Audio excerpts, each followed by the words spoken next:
These are the things that South Africa is striving for.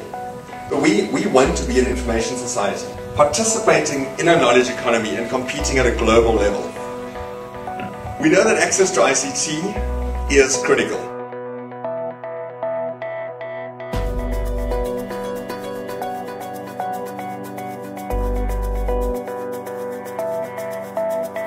At the moment, we're in a state of disconnect, not only from ourselves in South Africa, from one another, but from the rest of the world. And we're falling behind very fast as other countries get connected, have access. We're just trying to keep up in a very desperate fashion.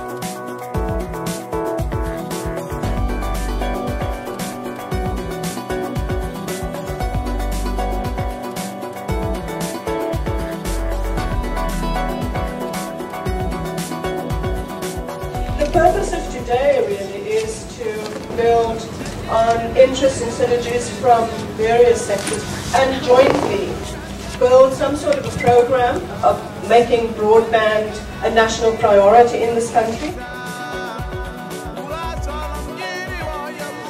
The platform presents a whole number of very exciting opportunities for us to deliver content, for us to become a viable industry, for us to increase the plurality and diversity of voice. The broadband definitely changes the role of the teacher and the learner. So the teacher is no longer the sole expert, and the learner is now no longer just a passive recipient of instruction, but an active participant in the learning process. A recent study was just published. They're saying that very fast broadband connections increase labour productivity, increased business process efficiencies, and it's had a sort of a network multiplier effect, you could call it, of increasing their growth rates.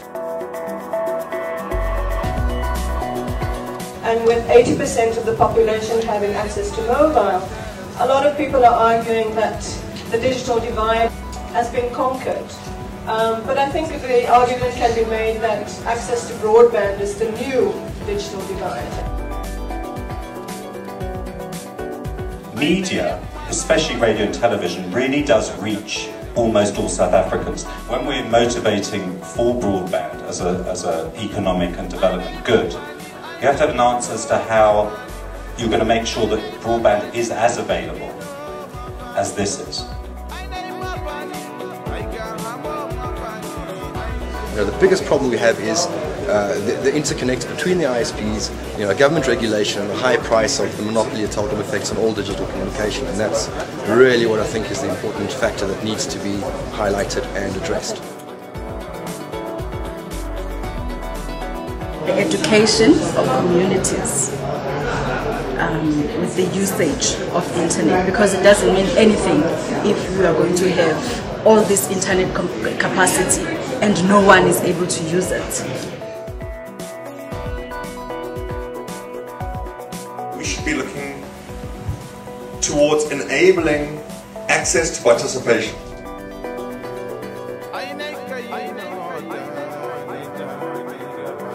When we say we want to allow access, we need to have access to everybody, isn't it? Yes.